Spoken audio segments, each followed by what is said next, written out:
家就像一个家常菜，就是很简单，但是很好吃。家对我来说像个游乐场这样。我和我爸爸的相处像 Tom 和 Jerry 这样。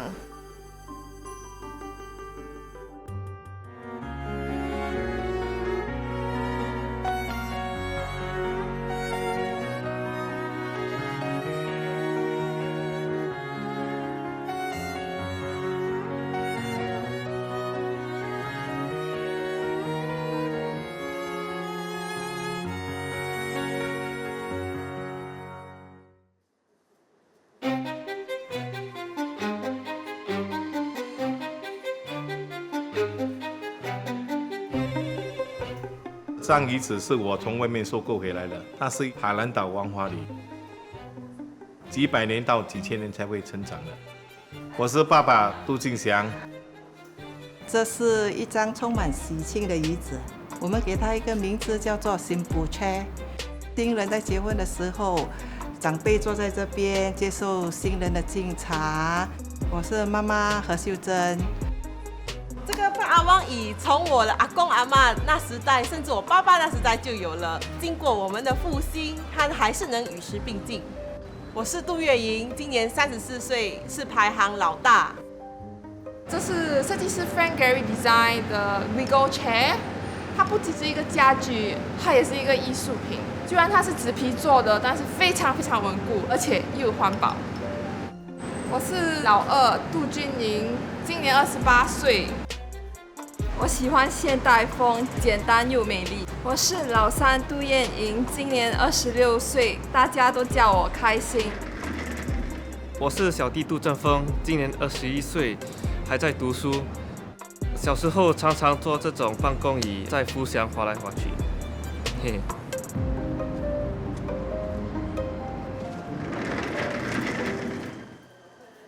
杜家2代6口人共同经营一个家庭事业。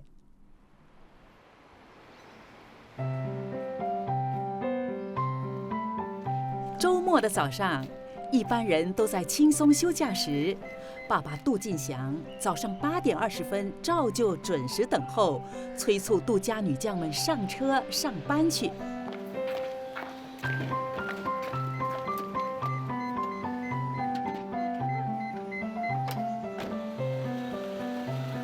每天8点20分，我们一定要坐那个 school bus， 然后从家里出发来到公司。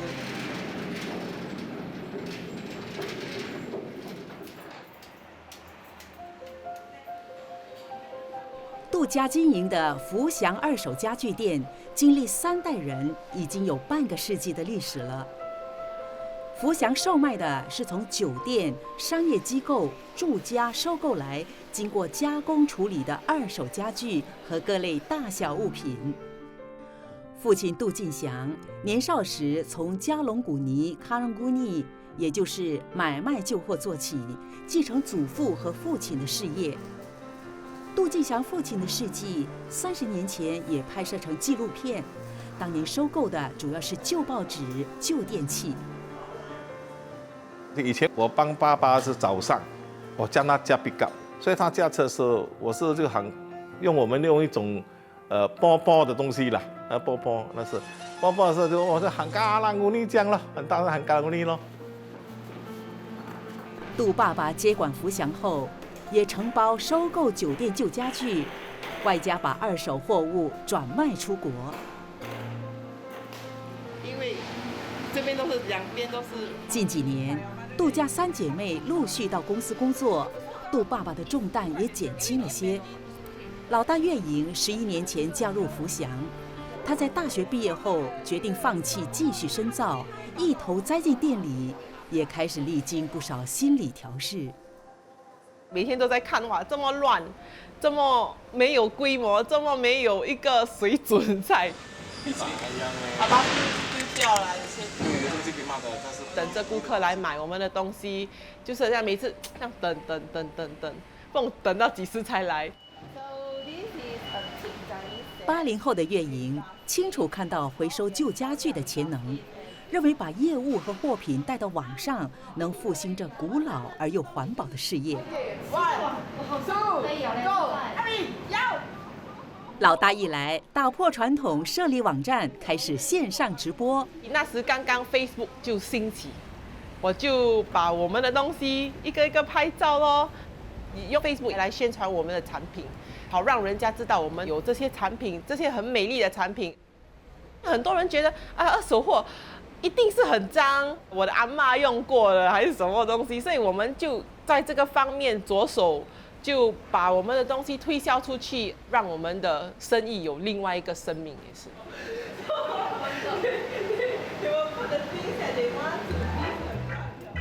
大姐月莹和小妹燕莹现在是最佳搭档，在网上扩大客户群。And here we have a telegraph. This telegraph actually came from a ship. 三妹燕莹在2017年理工学院毕业后就加入公司。我现在主要的工作就是 administrative， 就是有时候会帮忙回复顾客的一些询问，会在我们社交媒体上回复顾客。杜爸爸是根据孩子的性格、能力，逐渐让女儿接手工作。二妹君莹曾在外头担任创意设计，许多事情都亲力亲为。即使粗犷点的力气活儿，他也能胜任。我应该不是撒娇型的，因为我爸爸哦，前3个孩子都是女的嘛，但是他的工作是这种this line of work 哦，他把我们这样当男孩子养，要哇扛啊，你东西要一起扛啊，要搬家去要 OK， 没有人还是要一起搬的。我们爸爸是女孩子把男孩子这样养。我爸爸，our dad raised us like boys, like sons.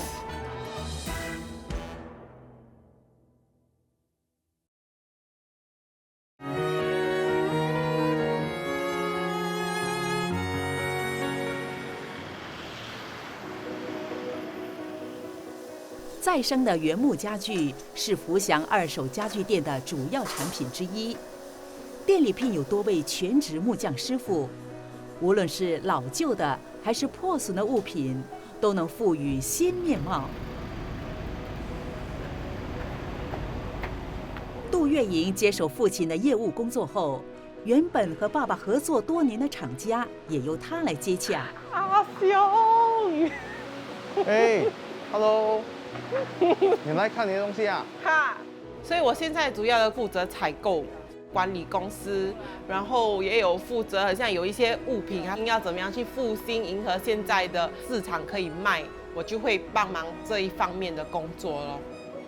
女儿月莹刚加入公司时，父女俩经常因为意见不合，导致争执冲突不断。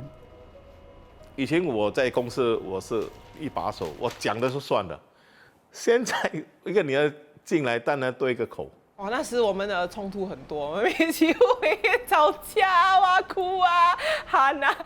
一天跑2次出去的，明天又跑2次出去。哎呀，我说这样不对，那个公司如果这样很乱。可以说天天都吵架，天天都流眼泪。我做父亲的也是压力辛苦，也是不用紧，放下。我们开始学放下。那时呢，大学出来，2011年血气方刚，哇，就这样充满了活力，然后觉得自己是对的。他的想法跟我的想法是相差很远，因为他受过大专教育，我是中学，我不说很好啊，但是至少我懂得怎样去处理。有时我在他面前，在工人面前这样喊老板，你讲这样，然后他就觉得这个人他在现在发脾气，他头脑有毛病，要远离他。我跟员工一向呢，他们跟我这么久，我们至少建立一个老板跟工人之间的感情在那边。现在年轻人可能会刚刚进来，他可能会做错要给你无人。我说不是这样做法的，因为一些员工他没有受教育，他是有很好的人格品格。我觉得我自己太没有耐性，很像，因为改变是需要时间的，不是说很像马上就可以改变的。因为你现在不是改变一个人，是一个团队，一个整个公司是需要去去规划，然后去想去怎么样去改变的。所以可能我自己很没有耐性的当了，对吗？就发生了一些冲突了。生气的时候口气特别大了，火滚的时候什么都可以讲了，但是当要冷静下来的时候，不是这样做事情。所以赶快做了，别吐了，赶快做。他们现在有很多知识，但是经验有的还不够。父女之间的摩擦，妈妈看在眼里。她在家中扮演的是先生和孩子关系的润滑剂。在公司里，妈妈为自己找来一项任务，每天定时给店面外头的花花草草加水，让周围充满生机。看似不起眼的角色，却能以柔克刚，浇熄一场场父女间的战火。我太太没有讲，如果你一直吵架去，你生气的时候，你的 IQ、EQ 等于0的时候，话就乱讲。我太太讲，你们要好，就是要代沟拿走，坐下来谈，大家交流一下，我们要放下，要包容这些意见，这样你才会以退为进，走上前面一步。当然大家有意见的嘛，但是我们妇女都没有隔夜仇，马上解决。这样烦什么啊？人之所以快乐，并不是得到的多，而是计较的少。家庭有纷争，孩子会迷惘。身为妻子和母亲，在家庭成员情绪低迷时，总会伴随在身旁。杜家老三燕莹心里烦恼时，妈妈还曾经把自己的感受写成文字和她分享。日子久了，母女俩也建立互信互敬的情感。大女儿月莹说，她们父女之间熟知对方脾气，争执之后总能够彼此互相体谅。父亲是以旧货回收为业，年轻的第二代内心深处是否曾经也有过纠结？我有一天我就跟我爸爸去探访他以前的一个老同行，这老同行就问我，为什么你要做这个Karang Guni可以做咩？这样辛苦。当时那个字眼Karang Guni是非常有一点贬低的一种行业，对吗？然后我就跟他讲这一句，我爸爸用Karang Guni的钱养大我们4个哎，我为什么不可以做？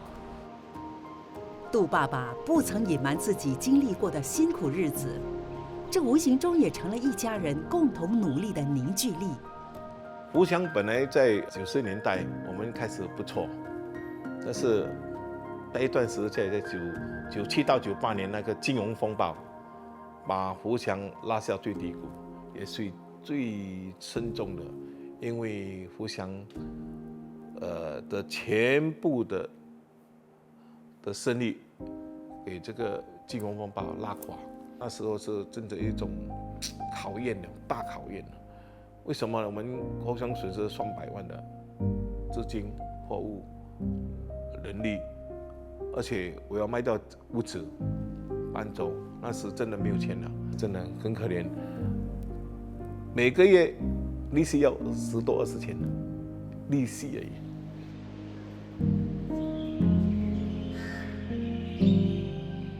这个手头很紧，最高峰应该是1998年、1999年的时候，一定金融风暴那个影响了我们福祥整个Karang Guni的事业。在1997年刚生我妹妹的时候，一定她有跟你讲那个故事吗？就是要买牛奶粉啊，就没有钱这种东西，就是讲咯。有时我像我们拖欠像租金啊，人家就会打电话来 ，Hello， 學兄，那个 check 好了没有？哇，那个真的是，就是很像你有10个桶，可能就有3个盖就盖来盖去盖来盖去啦，就不懂，就可以怀疑自己，这个选择是对的吗？我这样执着于福祥是对的选择吗？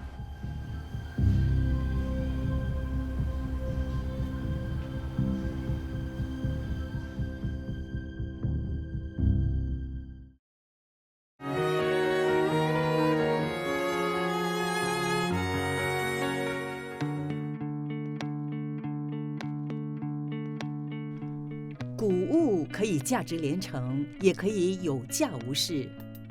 杜爸爸有一个自我放逐的私人空间，心烦的时候，他会一个人躲进他的谷物堆里沉淀心情。几十年来，他看到一些喜欢或者稀有的古董家具和古物，就私自收藏起来。经年累月，物品累积越来越多，也成了女儿的隐忧。我来到的时候已经是2000多年了嘛，那时是还 OK， 不是说非常富有，但是就是盖来盖去，盖来盖去啦，没有一个真正的规划或模式去想要怎么样为我们的公司赚钱。有些东西我要买，他不要买，都这些东西买了就钱就压住了。我说以长远的眼光看，这个是有投资价值了。我个性啊，其实是有时有点 skeptical， 有点悲观。Are you sure this can work? Are you sure this can work? 所以我爸爸就讲 I'm sure， 就是来这个一定可以的。我说哇，我真的很喜欢这个东西，我认为这个是难得的机会，但是公司只有这些钱要再周转。可是我在想哇，在心里在交际的时候，我说我要，为什么你不要跟我买？可是口头我们口气啊，要大一点就来了，问题就来了。我觉得我的个性啊，我爸爸每次讲我像他，当我好像升起怒火、无名怒火的时候，我爸爸就说：“哎呀，我以前就像你这样。”我现在学会说，如果我做错了，来，我请你们吃一餐，什么都和好了，因为家和万事兴，没有什么大不了的。家里人团结，我们的前途就会更好。OK， 吃饭呀，我们肚子很饿哎，肚子非常饿。午餐时间，三姐妹许多时候会在办公室吃妈妈一早下厨准备的饭盒。即使公司生意早已上了轨道，杜家却坚持谨慎花钱，爱物惜物。这是杜家孩子们从小培养起来的生活态度。其实我们的玩具是根本不用买的。因为我爸爸收干姑尼嘛，有玩具，所以我们每次玩的都是很像人家玩过的玩具哦，也是觉得很好玩。虽然是人家不要的，但是我们还是很开心。言教身教，杜家爸爸妈妈待人处事的生活态度影响了下一代。我会形容我和我爸爸的相处像 Tom 和 Jerry 这样，所以我是比较调皮。杜爸爸和孩子的相处，随着孩子的个性，人人不尽相同，自成一套。小时候不是打，我们是用吓他们。你再坏蛋了，我就打你。是我以前就是藤条，我哪有藤条混你啊？我 OK 啦，因为我没有很调皮啦。我跟我妹妹小朋友都最容易吵架，最容易被打。忘记了啦，他忘记了我们的手要这样伸出来的，我跟我妹妹也要伸出来了。他们会提出要求的，我让我的孩子开门，你不开我打你。我说如果他们跟你讨要求，如果开门你又会打我吗？我说我不会打你，不会打你。他真的开门，你就不要打他了，不可以打他。但是我妹妹真的是比较调皮，所以她真的会把全部藤条藏在那个橱的后面，爸爸就拿不到那个藤条，所以我妹妹会跑进那个房间，然后爸爸会把那个藤条放在那个门的缝，然后这样，因为抓不到他。他说你不打他就不打他，你再打他就问题就来了。他说你不守承诺。到我弟弟的年代就没有，因为那时就不流行打孩子了。现在是以前是有打孩子，现在不可以打孩子了。他们说念啊，常常念。我妈妈比较会念。小事要体谅，大事要商量，尊重对方，你信任对方，不争对错了。家和万事兴咯，就是你争的话，你争对了道理，但是你输了感情，不值得。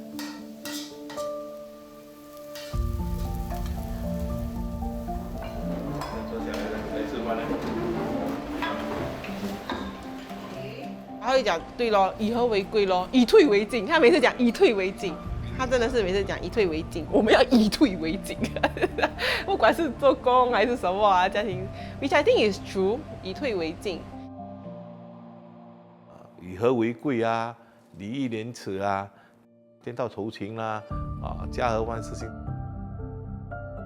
我一念念的，以前呢，我们福祥是讲辛苦的哈，哎呀，又在讲了，又在讲了，但是要每天练。我们吃过苦的，要重播，每年重播一次。知道了，知道了，知道了。因为提醒他，不是要练他。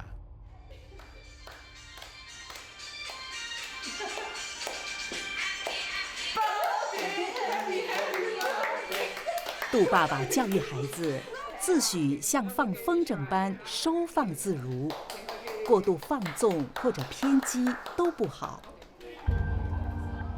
家我是要温暖的，这种东西是身外物来的。我说跟孩子讲我们是有缘现在做，我是做你父母，你们是做我的孩子，下一次是不可能的，因为人会离开的，这东西不能带走一草一木的。我说留到美好的回忆，我们一个家庭就是这样要传承下去，传承下去，给下一代做对的东西。我会以一盏灯来形容我爸爸妈妈，照亮了我咯。他们真的是我心中温暖。我觉得我的父母像一棵树，很像避风港这样。家就像一个家常菜，就是很简单，但是很好吃，就是你吃的时候非常温暖。但是家常菜不用大鱼大肉，但是它也是要耕耘的。我很想哭。家对我来说像一个游乐场这样，爸爸妈妈有爸爸妈妈的游戏，孩子有孩子的游戏，大家高高兴兴的。哎呦，真的是不同咯！我们这一个年代和他们这个年代真的是不同啊。